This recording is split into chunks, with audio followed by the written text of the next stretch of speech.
All right, everyone. Hello, hello. Welcome to DM Tauzy presents Tricks of the Trade. Daggerheart. We're gonna go into Daggerheart today. Who do I got in the chat? We got Chris. We got Jeremy.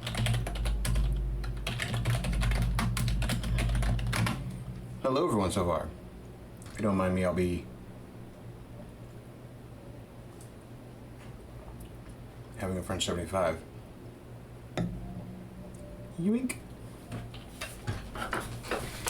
Can you guys hear me okay? Sounding good? Okay, great. Awesome, awesome. Welcome, everyone. We're going to be talking about Daggerheart today. This is a Tricks of the Trade where I talk about D&D, tabletop role-playing games. I give advice. I listen to advice. If you have any questions about what I'm doing, if you have any questions about anything at all, let me know in the chat. I'm going to read in the chat while I'm going over Daggerheart. What up, Jeremy?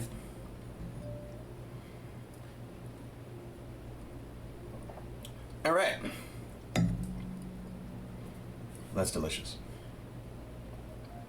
Okay, let's go into this. We have some announcements today. Let's see. Tomorrow will be Azure Sky again. We got Matteo Menduzzi Mott. He'll be guest starring as well as Kelly Schumann. So come watch that. That'll be 8 p.m. PT. That'll be another live one. And then we're on break. Then I'm on break until the 7th, I think. So we're going to see if we can play on the 7th, but I don't know. I don't know if we're going to play on the 7th. But we'll definitely play the 14th, 21st, and 28th, and there'll probably be a PvP somewhere in there as well. So, rock on. Check one thing. That's going good. How's the background music? Is that too much? Does it need to go up?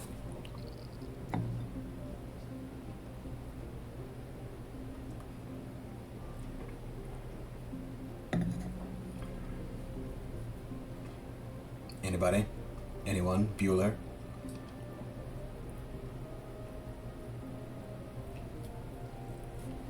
Anybody?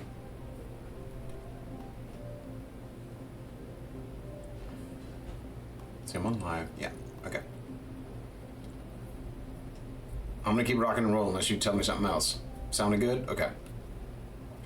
I think all is good. Okay. Okay, let's jump into this. I think I got this working. Let me see. Boop-a-doop. Transition. Boom! Here we have Daggerheart. Whoosh. Let's do a zoom so I can get in here.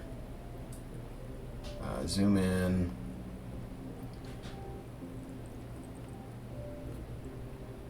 Yeah, that looks about right.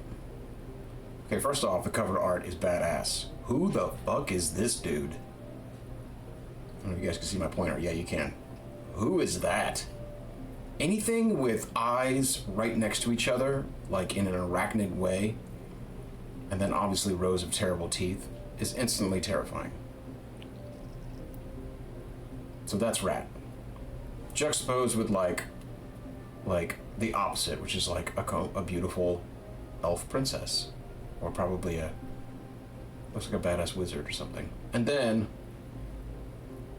just a floating wraith specter thing, an archangel type, a frog casting a spell, another dragon with multiple eyes. Is this a thing? Is this the thing in Daggerheart? Lots of eyes? All the eyes?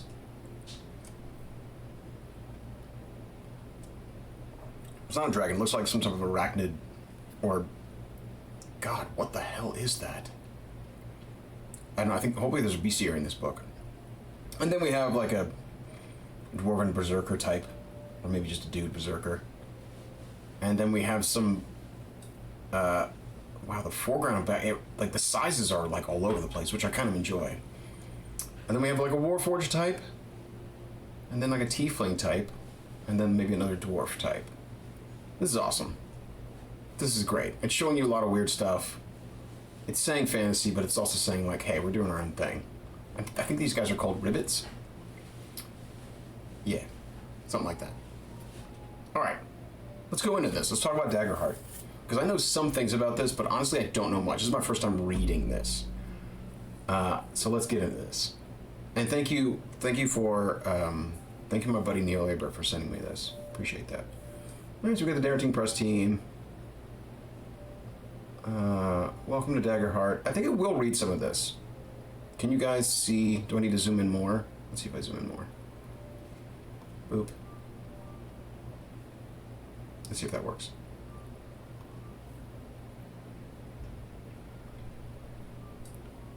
Yeah, might have to zoom in that much. And that's just fine. I could just kind of do this. Yeah, I can do that. What is a tabletop role-playing game? We don't need to do that. We don't need to go that far back. What kind of role-playing game is Daggerheart? Yeah, let's do this.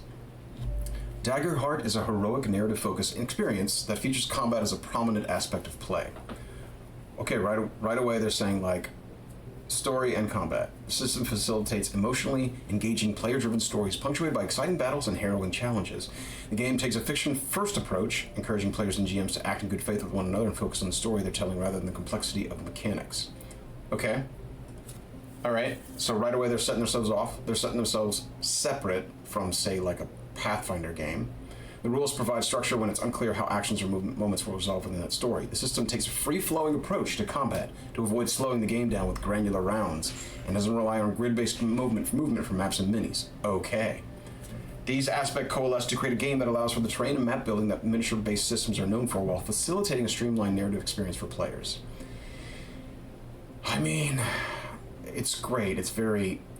It feels very, like, written in a corporate meeting, but that's fine.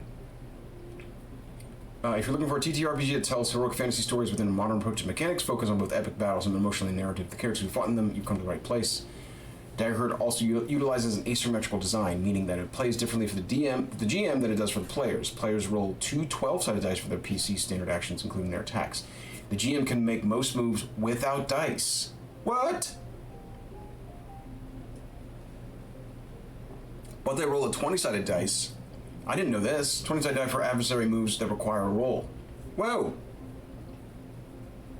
Okay. Okay. This asymmetrical design is intended to help all participants contribute to a memorable experience for everyone at the table. Okay.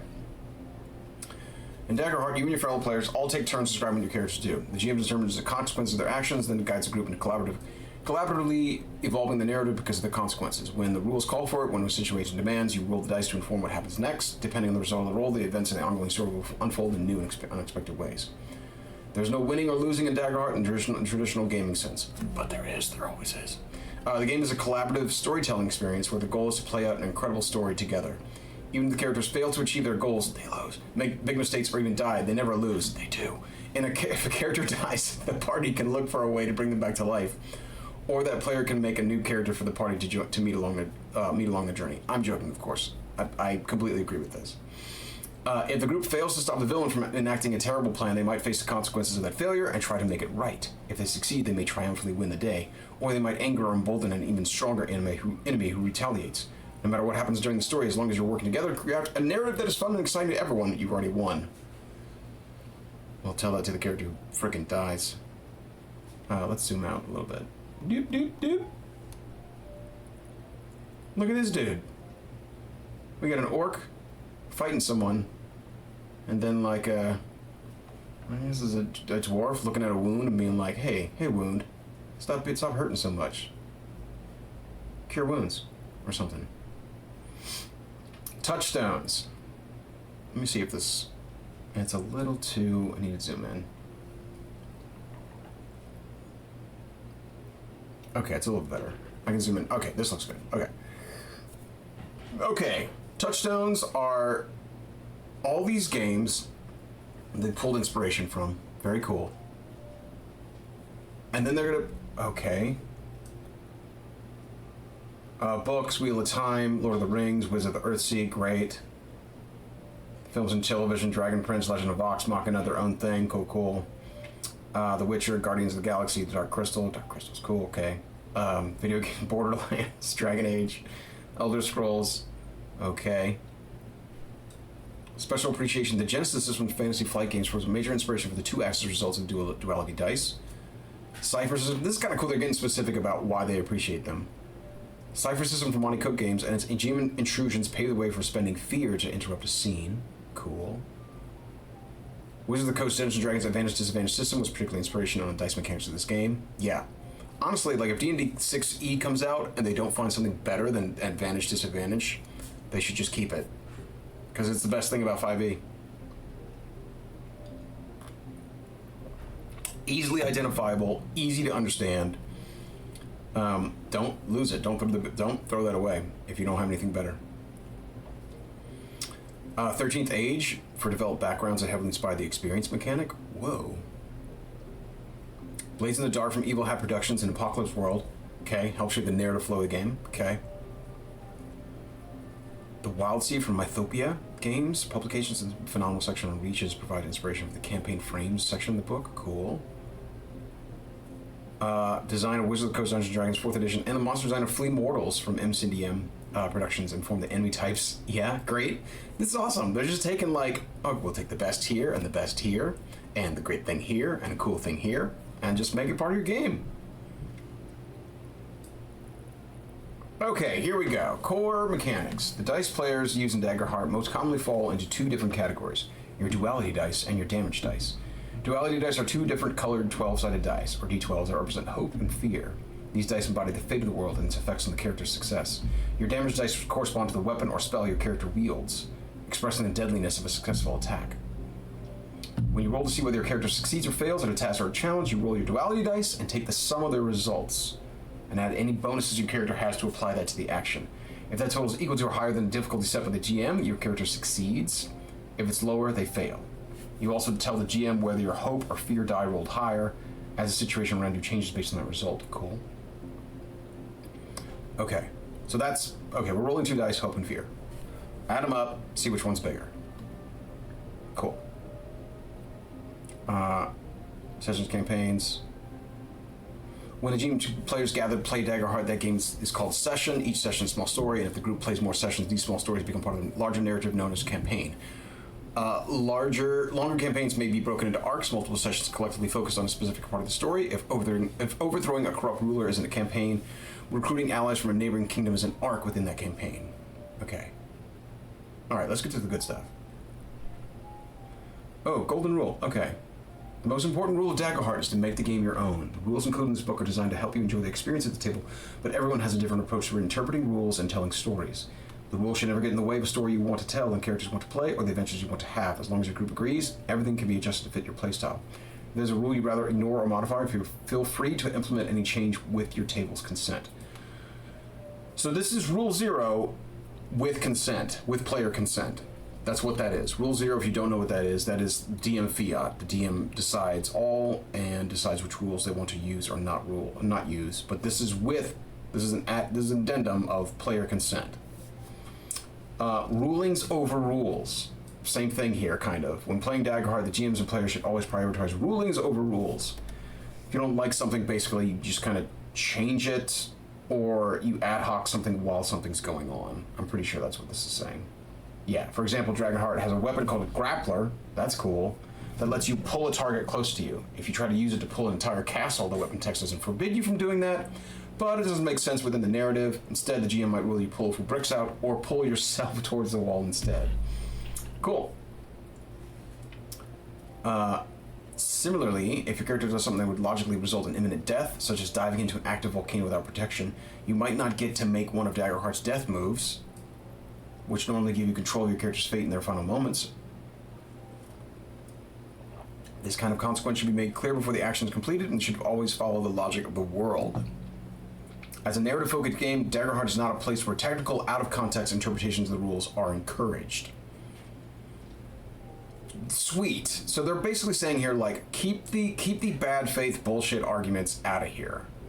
Everything should flow back to the fiction, and the GM has the authority and responsibility to make rulings about how rules are applied to underscore that fiction. So like, it's Rule 0 with caveats, and Rule 0 with, like, a backbone of the fiction of the game. But that's a very important line. As a narrative-focused game, we're focused on the story. It's not a place where technical, out-of-context interpretations, like, don't come at me. It's another one of these, like, don't come at with your peasant canon rule, or whatever that is in D&D, which they say in D&D, which is great. Look at this badass bitch. Look, she's got arrows all up it. Yeah. Look, that's bad. She's got 5 arrows in her. That's a lot of arrows. Okay, chapter 1. Here we go. Chapter covers everything you need to make a character in the Daggerheart system. Let's do this. You need 2 to 5 players. That's okay. We're saying it's best with 2 to 5 players, not 6, not 1. You need 2. 2 is a very low amount, but they're saying you could do it with 2. Okay. Okay. You need a game master. Great. You'll be the one to make the decision. Cool, cool. You're not an antagonistic force against the players. Yep, okay. Be a fan of the characters. Yeah, okay. Game dice. Okay. Oh, use the full suite of polyhedral dice. D4, D6, D8. All of them. Okay. Okay. Tokens. Those are helpful. Okay. Game cards. Okay.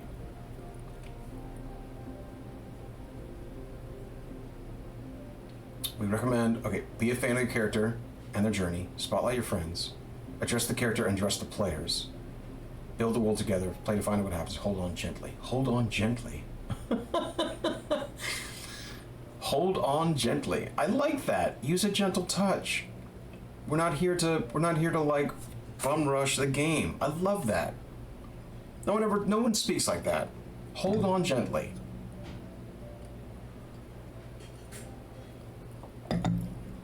I don't want to read that one. Hold on gently. Improvisational storytelling isn't always perfect, and that's okay. Hold on gently to the fiction. Enough that you don't lose the pieces that matter, but not so tightly that the narrative has no room to breathe. Let yourself make mistakes and make changes. Smooth the edges and shape them to fit the story. Even the story beats don't go the way you expect, or a sudden twist catches you by surprise. Trust that the GM and your fellow players will create something beautiful and memorable by the end. This also, I think this works for D&D too. Like, don't hold on too gently to your character. If they die, they die. It's okay. If something happens you don't like, it's all part of the story. You can make changes later. I love that. I love that. It's a table for all. It's for everybody. Yes, indeed. Yes, indeed. This is some rule 0. This is some session 0 stuff. Like, when you play for the first time, make sure that you talk through what kind of experience you're looking to have and bring up any themes or topics you'd like to avoid. This is a social construct. Cool. Session 0 safety tools. Cool. Oh my god, look at this dude! Look at this dude! Look at him!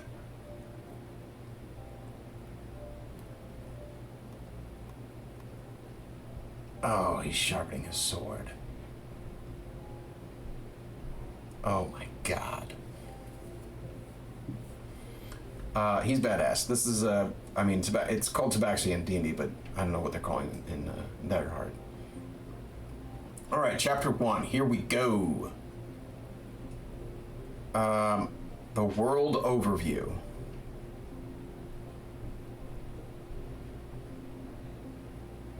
The mortal realm. The land, sea, and the sky. Okay, cool. Okay, stories say that this realm was created by the forgotten gods during the earliest age. Let me just zoom in a bit more. Stories say this realm was created by the forgotten gods during the earliest age, and that these immortals travel between the hollows above and this new plane as easily as waking from a dream. During this time, the gods were familiar to mortals, and acts of divinity were commonplace, be they wonderful or terrifying. Cool. Age of Mythos. When the forgotten gods were overthrown by the new gods... Oh, big moment. Big moment. Many of these ancient deities were trapped within this plane eternally.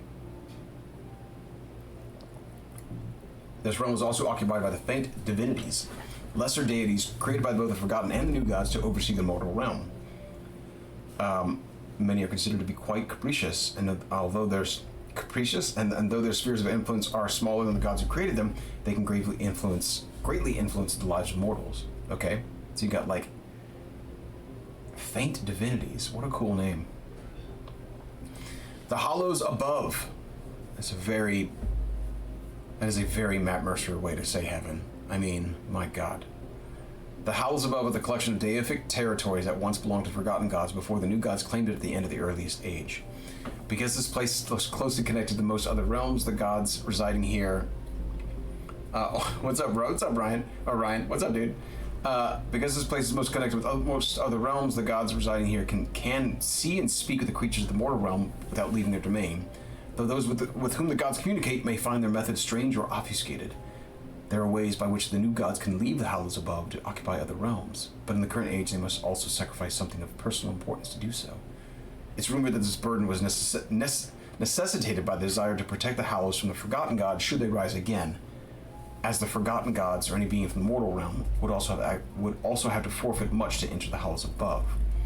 These sacrifices have caused some of the great calamities that have befallen the mortal realm in recent millennia. Whoa. Whoa.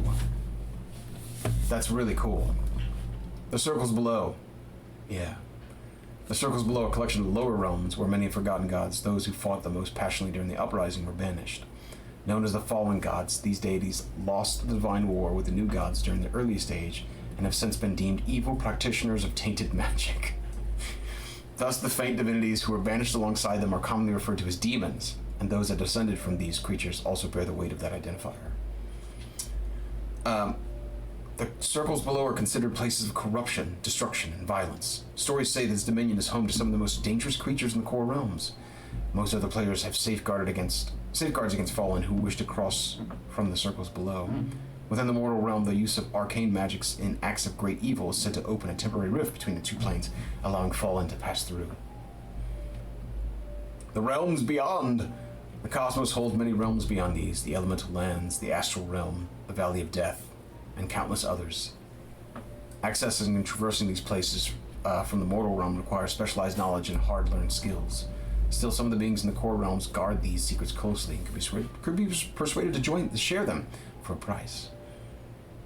Oh, look at these cards. Oh, gosh. I just want to read one of these cards. Okay, magic is dangerous and powerful. Cool. Okay. Okay, when you level, you get more power. Cool. Healing field. Once per long rest, so we're still doing long rest stuff, okay. You can conjure a field of healing plants around you. Everywhere within close range of you bursts to life with vibrant nature, allowing you and all allies in the area to clear a hit point. Okay. Spend 2 hope to allow you and all allies to clear 2 hit points instead. Cool.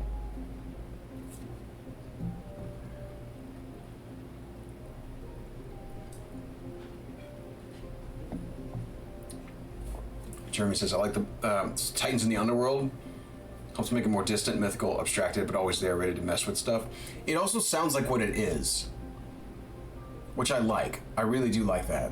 Like, the realms beyond, the circles below, it's abstract, but it sounds like what it is. The fallen, you know, it's their way of saying demons, but they also say demons, but like, you get the idea from the name. It's not like, you know, Betazu and Tanari, which are specific words that came about for different reasons, which I just think is cool, but it doesn't tell you what it is, right? If you hear Betazu and Tanari, you're like, well, which one's the devil, which one's the demon? I don't remember. I haven't gotten pretty much any mechanics. I've gotten into the hope and fear, Ryan, but not much. I'm just getting into stuff. Okay, there's flavor. It's saying you can flavor stuff. Cool. Have a session 0. Cool. Choose your class. Okay. I want to choose a class. Let's do this. Let me go get a thing here.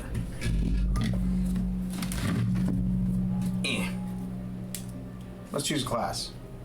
Look at this dude. It's another cat person. Helping out another cat person? Maybe? Once you've chosen a class, you also choose a subclass. You choose it right away. Cool. I like that. So bard, you can be a troubadour or a wordsmith. Cool. So it's wordplay or music. Cool.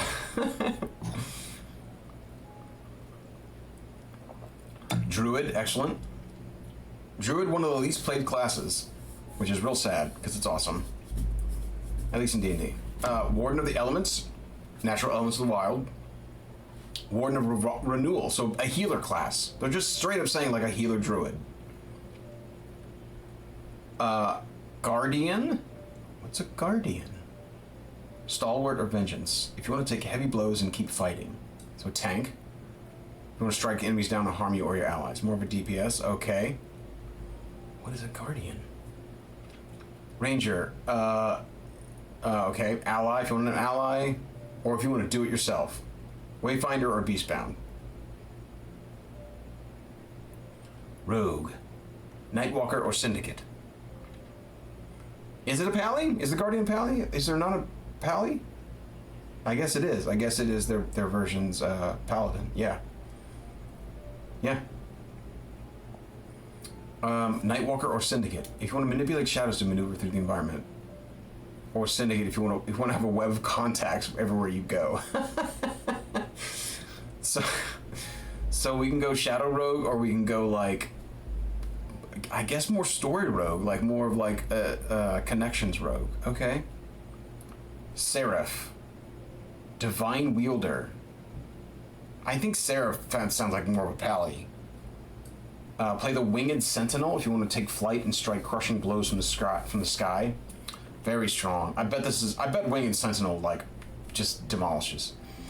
Play the Divine Wielder if you want to dominate the battlefield with a legendary weapon. This is Paladin. I don't know what Guardian is.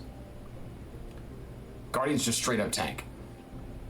Yeah, it's fighter, but I think there's a... Yeah, no, because there's warrior. Oh, warrior means... No, warriors, they're just different types of martials. They're just kind of different. Which is kind of cool. I like that. Split up the warrior. Make it different. Sorcerer.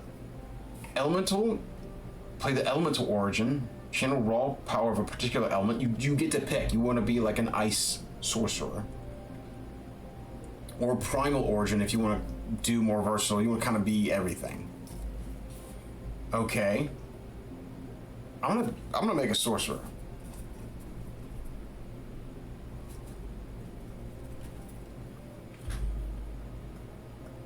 Is that the way you spell sorcerer, Jeremy? Someone look up sorcerer. I want to keep reading, but Sorcerer. Is that just their way of spelling sorcerer? Are there different ways?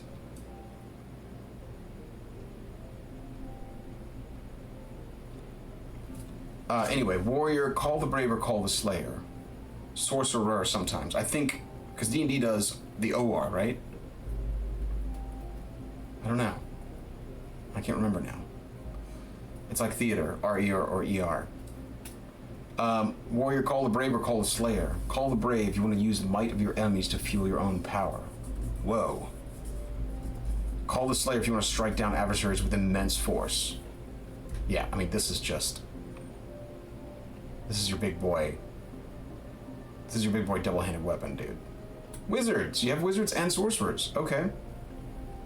Knowledge. And then war. Cool. All right. Okay, record your level. I'll be level 1. I'll be a sorcerer. Every class begins with a class feature. Okay. Okay.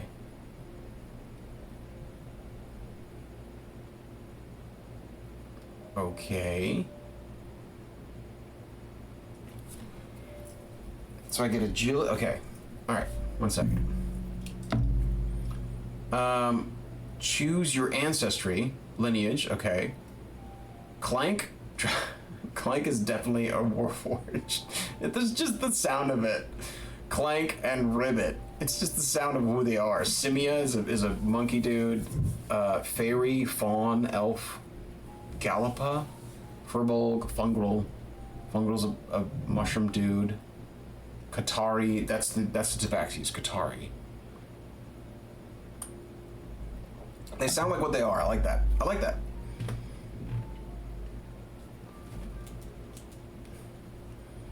Community. Okay, you get a community. Okay, interesting. Ancestry, community, languages. The game assumes everyone speaks a common language. Great. It just gets rid of language. It just says, hey man, let's just talk. That's great. You don't need it. I mean, I like having different languages because it does, you know, it does reflect a wider, bigger world. But this is just cutting through a barrier that you may not want in your game. I can respect that.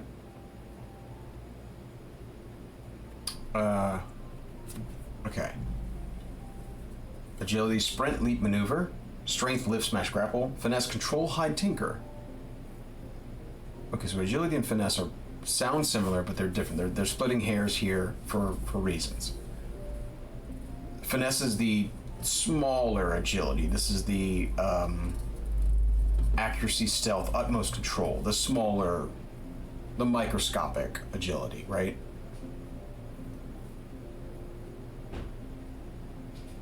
Okay. Instinct, presence, knowledge. This is cool. I like an instinct roll. Perceive, sense, navigate. Okay.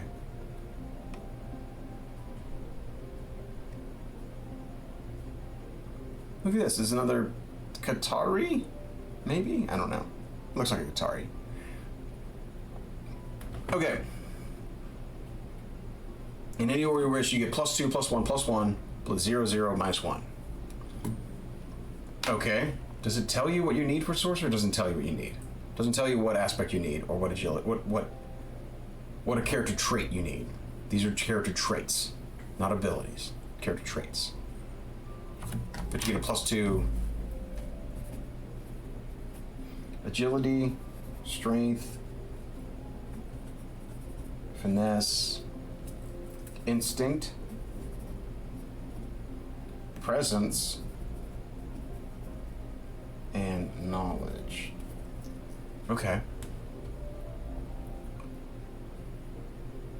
Consider what actions you want your character to be good at, what weapon you want to use for attacks, and what kind of spell casting you'll be doing, if any. Okay.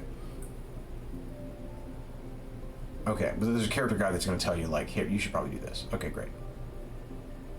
Evasion is essentially AC, from what I remember, because I read something about this. Okay.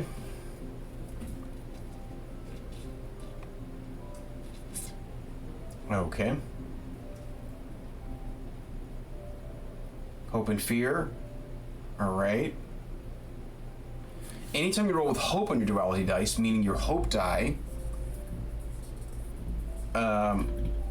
rolled higher than your fear die, you gain a hope to a maximum of 6. During the game, you can expend hope to help your character's allies apply their life experience to challenges and empower the spells and abilities. So every time you're rolling, you're building stuff up. You're building, like, potential energy to blast later on.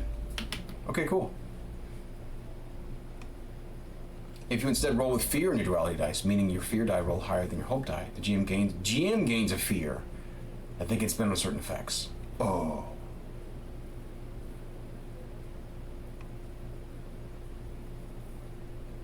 Okay.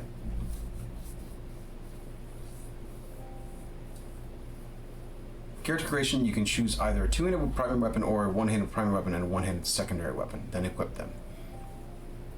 Okay. At level 1, your proficiency is 1. This means you'll roll 1 damage die for your weapon attacks. In the active weapons area of your character sheet, this is recorded in the proficiency field. Okay. In the area of your character labeled damage dice, this is a tip. In the area of your character labeled damage dice and type, record your damage dice to the proficiency value already written in, like 1d6 plus 3 instead of 1d6 plus 3. To remind yourself how many weapon dice to roll, whenever you increase your proficiency, you will also increase the number of dice in the damage field for you to reflect this change. For example, when your proficiency becomes 2, you would change it to 2d6 plus 3. Okay, so proficiency reflects damage. Okay. You can use your armor to reduce the severity of incoming attacks. At character creation, you can choose one set of armor and equip it. You can find armor suggestions at the top of your character guide. Okay, so they're going to give me all the things to make this easier. Let's keep going. Step 6 is to create your background. But that's going to be, feels like flavor for the background. Feels like no mechanics attached to that.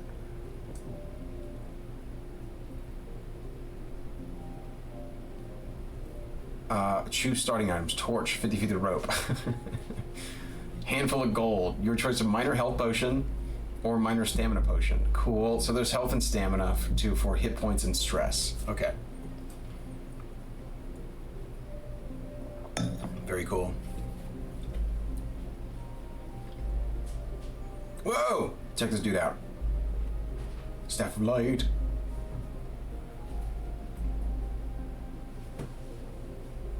Okay. Your character's experiences are one of the core ways you express their backstory and expertise through mechanics. Experience is a word or phrase used to encapsulate a specific set of skills your character has acquired over the course of their exciting life. Your character starts with 2 experiences at character creation, each with a +2 modifier, and will earn more through your adventures. Before creating experiences, you'll want to have a solid idea of who your character is. The background questions are especially helpful for this. When you're ready, work with your GM to create 2 experiences that have shaped your character. There's no set list of experiences to choose from, though we offer options for inspiration under experience examples. Instead, find a word or phrase that embodies something distinctive about your character. Each experience should be specific. For example, talented or focused are too broad, as they can be applied to almost any situation. Instead, you might use swashbuckler or magic studies. Additionally, your character's experience can't give them spells or specific game abilities. For example, take flight or one-hit kill are too mechanically oriented. You might consider pilot or assassin instead. So this is like a skill based on a flavorful word or like a couple words. Yeah. Cool. This is like this reminds me of like Unknown Armies or any of those games where like you make your own skills. This is kind of the same deal. You're gonna make your own skill with a word or phrase.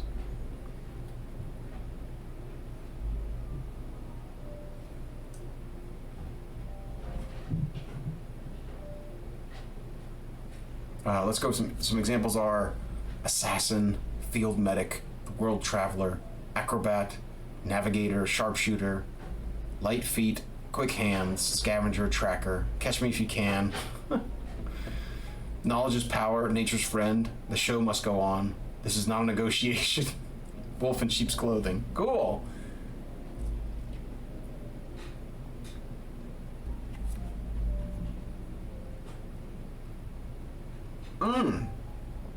Okay, the mechanics of this. When one of your character's experiences fits the situation at hand, only when it fits, you can use that experience to showcase their expertise. Before you make an action or reaction roll, you can spend a hope to add the experience's modifier to the roll's result. So you spend a hope, you got a hope from doing some other rolls, spend a hope, and you could add a +2 because say you're, a gambler, and this is some crazy roll you're about to make. Sometimes more than one of your character's experiences is a good fit for the situation. For example, if your character is trying to sneak past a guard in the dark, your I live in the shadows and stealthy experiences would both apply. If this fits the story, you can add more than one experience modifier to a roll, spending a hope for each.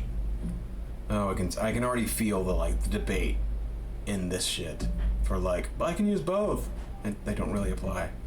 I know that's gonna happen. I know that's gonna be a problem in this game. Your character has the opportunity to gain new experiences as they gain levels. Okay. Oh, you can change them out. For example, you might find that your character's stealthy experience no longer matches the head-on way they've learned to solve problems. Or perhaps your group likes to solve things diplomatically first, so your character's catch them by surprise experience isn't a good fit for the table's collaborative story. Very cool. You can switch them out. Cool. Cool. Okay. Domains. Okay. Domains are the core building blocks of Daggerheart's classes. The following domains are included in this book: Arcana, Blade, Bone, Codex, Grace, Midnight, Sage, Splendor, and Valor. Each domain has a domain deck, a deck of cards containing abilities and spells with a central theme or focus. Okay. Oh, each class in Daggerheart is, I think I've read something about this, is formed by combining two of these domains. For example, the warrior class comprises blade and bone. The druid comprises arcana, and sage. And the rogue comprises midnight and grace. I like this a lot. Alright. And there's shared domains by some of these. Cool.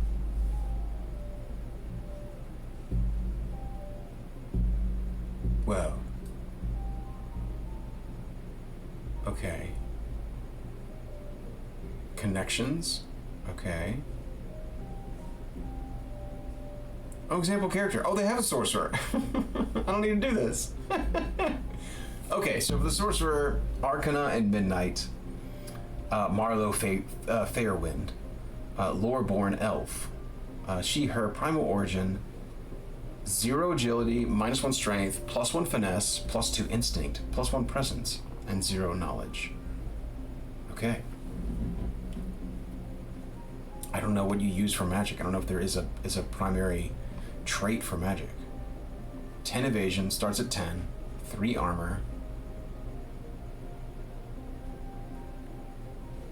Primary weapon is called a dual staff. That's just a cool name for a weapon. I like it for a core staff. Okay.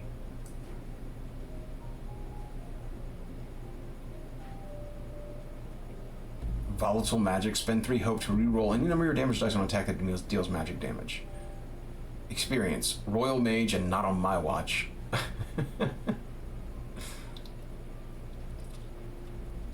Okay, you start with leather armor. It's kind of crap. Okay.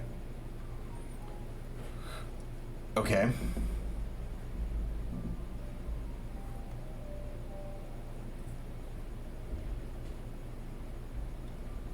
Class feature. Minor illusion. Make a spellcast roll.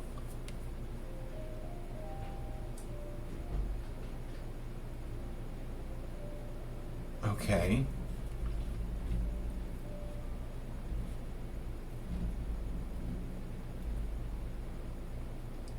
I mean, you didn't take any weapons. There's no weapons here. I guess you don't need them. Here we go.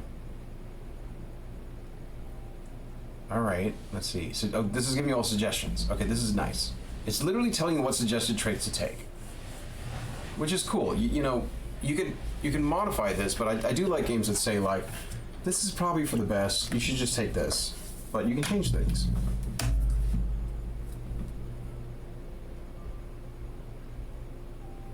It is telling you to take a Gambason armor. Interesting. Okay.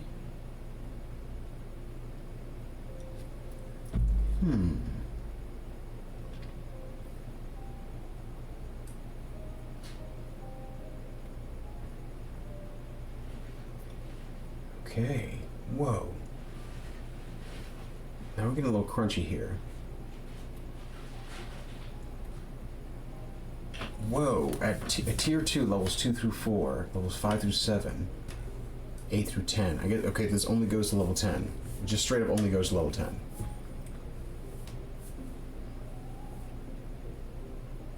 At level 2, gain an additional experience, gain additional skill associated with a phrase or a word, and at +2, and gain a +1 bonus to your proficiency. So your damage goes up right away at level 2. So level 1 is just an introductory thing where you're fighting rats or whatever small things, and level 2 we're up in the game right away.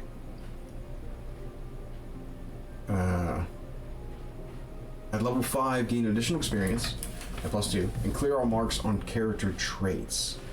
What does that mean? Clear all marks? Then gain a +1 to your proficiency. Okay. Okay.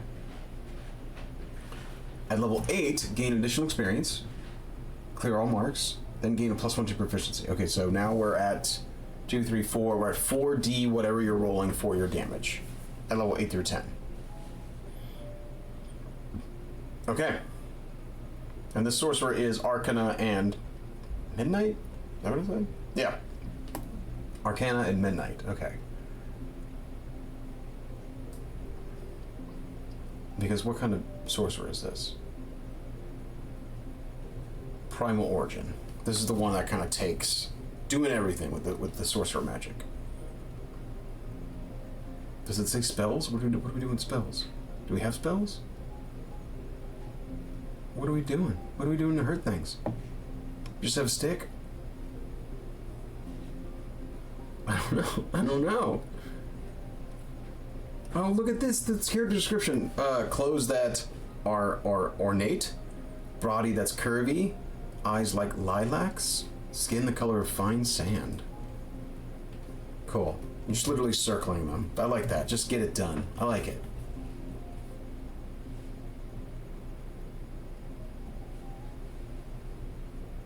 Whoa, here are the domains.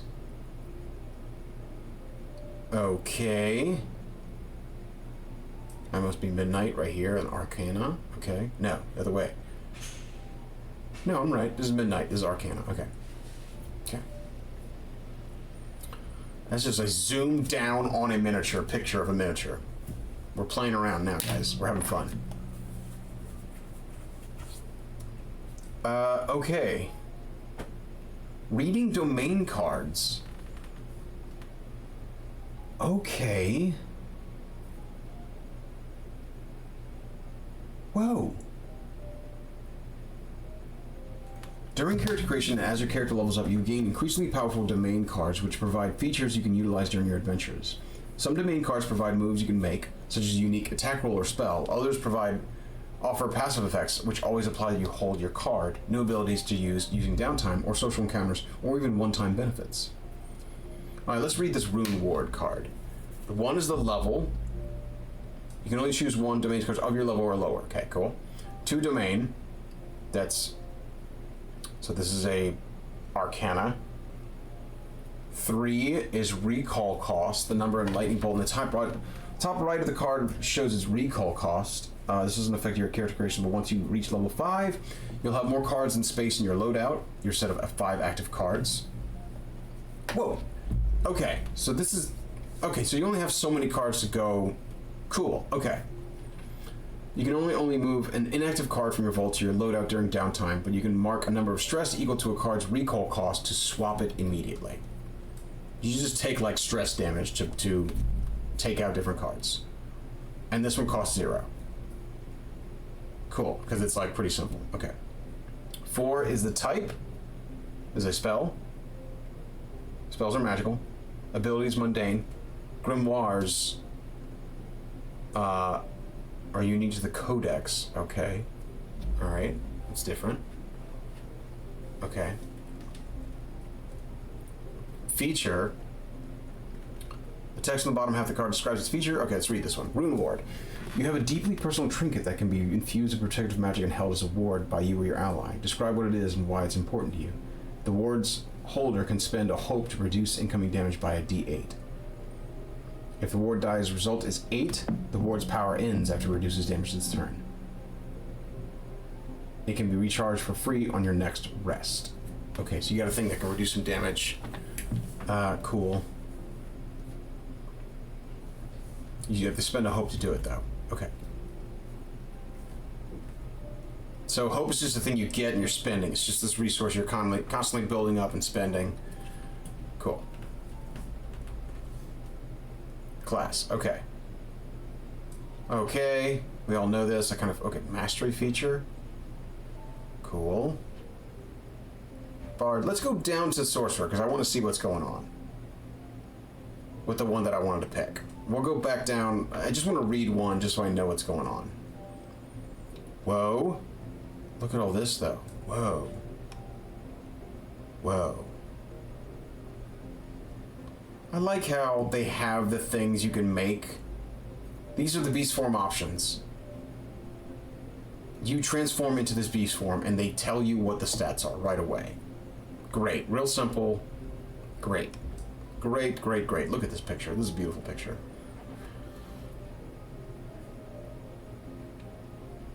Okay. Let's see Guardian. The title of Guardian represents an array of martial professions, speaking more to the moral compass and unshakable fortitude than the means by which they fight. While many guardians join groups of militants for either a country or cause, they're more likely to follow those few that can truly care for, majority be damned. Guardians are known for fighting with remarkable ferocity, even against overwhelming odds, defending their cohort above all else.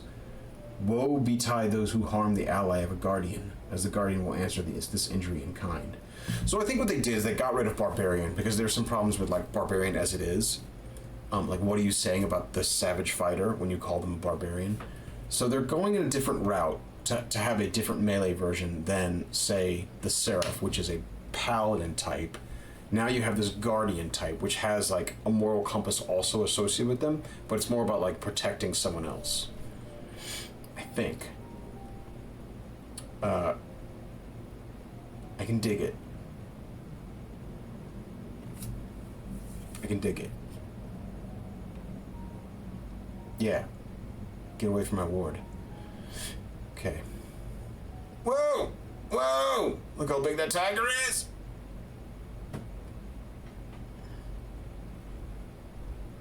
Rogue. Rogue. Look at her. Badass. Seraph, okay. I mean, Seraph was also like, you're part angel. Okay.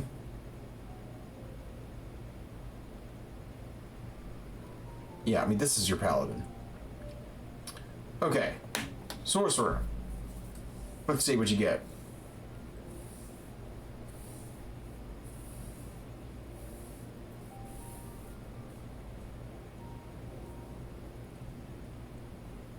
Okay.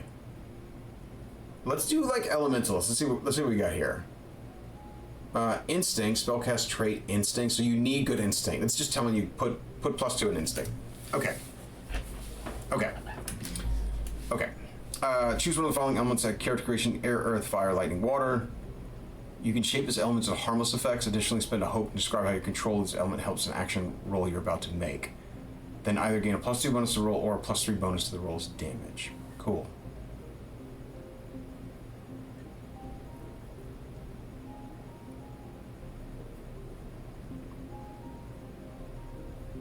Cool, okay. Specialization feature. You can call forth the element to protect you from harm. When an attack roll against you succeeds, you can mark a stress and describe how you use an element to defend you. Nice. When you do, roll a d6 and adds the result to your evasion against the attack. Okay. So it's like shield. It's kind of like shield. Okay. Mastery feature, Transcendence. Once per long rest, you can transform into a physical manifestation of your element. You just turn into water. Because you can pick air, earth, fire, lightning, water. So they added lightning. Okay. When you do describe your transformation, choose two of the following benefits to gain until your next rest. Oh, you just get this for the whole time. +4 to your severe threshold. +1 bonus to your character trait of your choice. +1 bonus to your proficiency. +2 bonus to your evasion. So you can just make yourself like more instinctual, and with higher proficiency, you're just doing more damage. You can turn yourself to glass cannon, or you can make yourself. You can give yourself some tankiness, I guess. Yeah. Okay. Okay. Look at this ribbit, just rocking it out. I want to go to species. I want to see what they got for species. Or is that not... Is that in chapter 1? 1 second, guys. 1 second.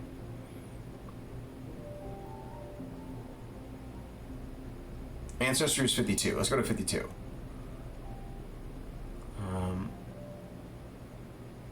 Here we go. Ancestry. Okay. Clank. These are robot people. Awesome.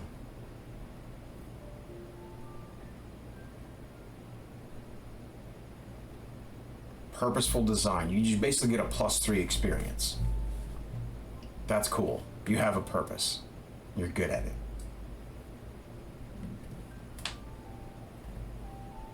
That's awesome. That's great. Look at these drawings. This is so cool.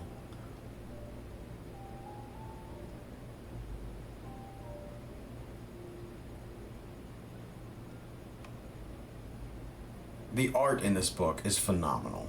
It is phenomenal. Okay, Trachona, cool. Okay, so anyway, it really is not a lot for mechanics, which is great. You don't want a lot in species. Purposeful, so you get a +3 experience. And efficient, when you take a short rest, you can choose a long rest move instead of a short rest move. You're just good at resting. Awesome.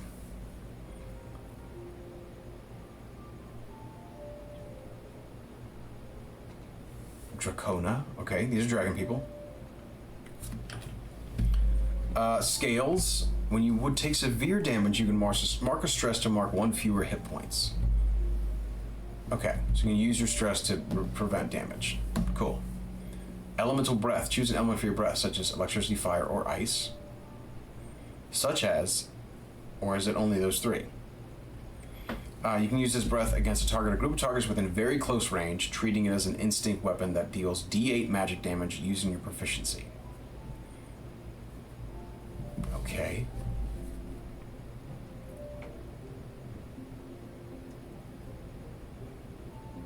Dwarf. This is rad. There's so much rad stuff going on right here. I'm not going to be able to hit everything, but let's go into... let's do dwarf. When you take thick skin, when you take minor damage, you can mark 2 stress instead of marking a hit point. And just instead of taking damage, you just take 2 stress. So I have a feeling you want to take stress instead of damage. It's kind of like your STC, structural damage capacity from Palladium. Increase fortitude. Spend 3 hope to have incoming physical damage. Whoa, these are tanky abilities. Okay.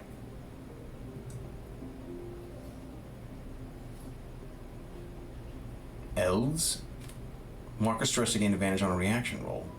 Whoa, what's a reaction roll?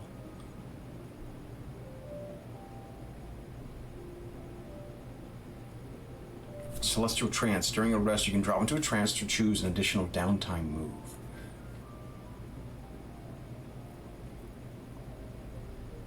Okay. Fairy. Just be a freaking fairy. Okay. Luckbender. Once possession, after you or a willing ally within close range makes a reaction roll, you can spend 3 hope to re-roll duality dice. You can fly. While flying, you can mark a stress after an adversary makes an attack against you to gain a +2 to your evasion against the attack.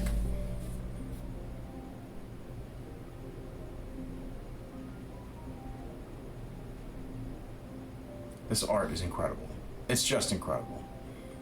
I will stop here because I do have some other stuff to do, but this is super rad, guys. Let's start with the fawn. The fawn gets Caprine Leap. Oh yeah, we got the ads rolling. You can leap anywhere within close range as though you were using normal movement, allowing you to vault obstacles, jump across gaps, or scale barriers with ease. When you succeed a kick attack, when you succeed on an attack against a target within melee range, you can mark a stress to kick yourself off them, dealing an extra 2d6 damage and knocking back either yourself or the target to very close range. Awesome.